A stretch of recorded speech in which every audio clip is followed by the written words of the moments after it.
Kembali lagi di channel YouTube Sakura Fish. Di kesempatan kali ini kita akan bahas seberapa penting dilakukan perawatan berkala, terutama pada media filter yang kita gunakan, yang bisa berdampak pada kualitas air akuarium dan kesehatan ikan yang kita pelihara.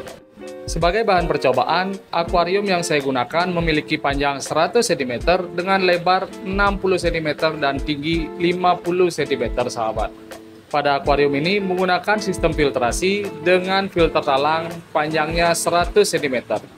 Saat ini akuarium digunakan untuk karantina ikan koi, sehingga perawatan berkala kita undur yang dapat berdampak pada filtrasi yang kita gunakan. Terlihat jelas pada box filter talang, air meluber pada bagian samping. Sebentar akan kita coba bongkar kondisi filtrasi yang ada pada box filter talang ini. Untuk mendapatkan hasil yang maksimal, terlebih dahulu kita harus memindahkan ikan pada tempat yang sudah saya siapkan, yaitu pada kolam terpal dengan panjang 1,5 meter.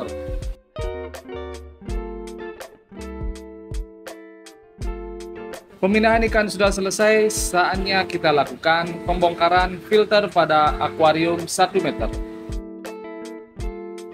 Untuk menghindari kebocoran, pada proses kali ini filter talang tidak saya turunkan, sahabat. Tetap berada di atas akuarium, hanya dilakukan pembersihan dan pengecekan secara keseluruhan.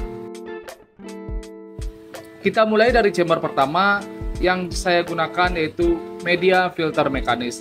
Terlihat kotoran sudah sangat banyak menumpuk dan menjadi penyumbat jalur air menuju ke chamber-chamber berikutnya.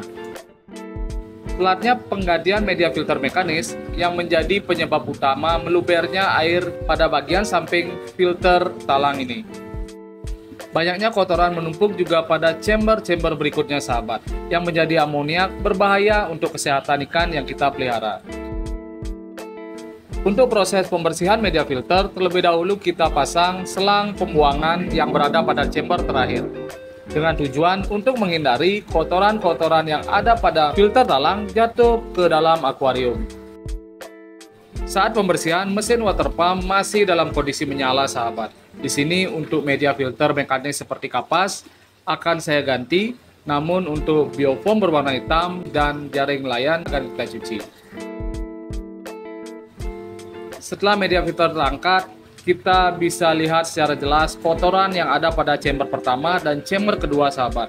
Seperti ini apabila dibiarkan sangat berbahaya untuk ikan yang kita pelihara.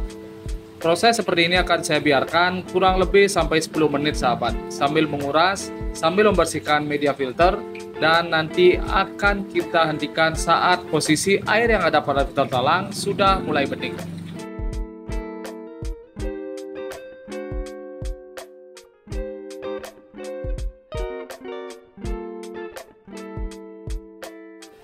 Setelah beberapa menit kita cek pada chamber pertama sudah bersih, chamber kedua dan chamber ketiga juga sudah bersih, dan saatnya kita lakukan pemasangan media filter. Tapi sebelumnya juga kita perlu membuang kotoran-kotoran yang ada pada dasar akuarium agar proses pembersihan dari media filter dan juga akuarium berjalan dengan maksimal. Kini saatnya kita merakit kembali media filter yang digunakan pada filter talang dengan panjang 1 meter, sahabat. Untuk chamber pertama pada bagian bawah saya gunakan batu apung. Sebaiknya penggunaan batu apung dibungkus menggunakan jaring kantong sehingga tidak hanyut saat proses filtrasi berjalan.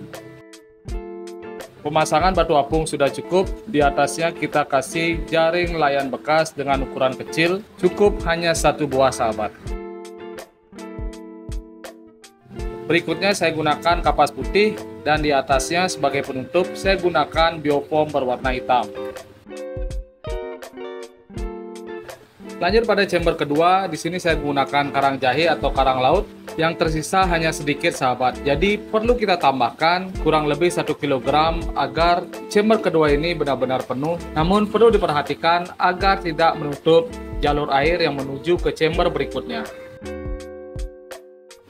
Pemasangan media filter sudah selesai, saatnya kita lakukan pemasangan kembali jalur pipa menuju ke chamber pertama. Sekarang akan kita lihat bagaimana kondisi setelah kita isi media filter.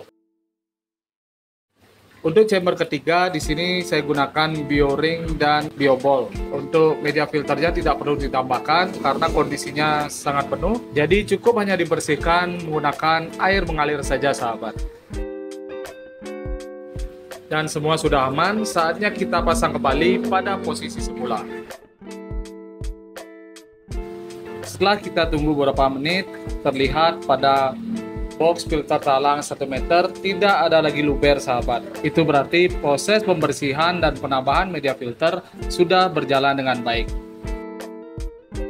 Jadi untuk sahabat semua, dalam memelihara ikan di dalam akuarium, kita menggunakan media filter apa saja, perlu dilakukan pembersihan atau perawatan berkala untuk menghindari menurunnya kualitas air yang menyebabkan air menjadi keruh. Yang kedua, melubernya air yang ada pada box filter karena kotoran yang ada pada media filter menjadi penghambat jalur air saat filtrasi berjalan. Mengingat pembersihan media filter menjadi hal yang penting dalam pemeliharaan ikan, perlu kita jadwalkan setiap sebulan sekali atau disesuaikan dengan jumlah ikan yang kita pelihara, sahabat. Untuk video kali ini sampai di sini, sahabat semua yang sudah menonton, terima kasih. Sampai jumpa pada video Sakura Fish berikutnya.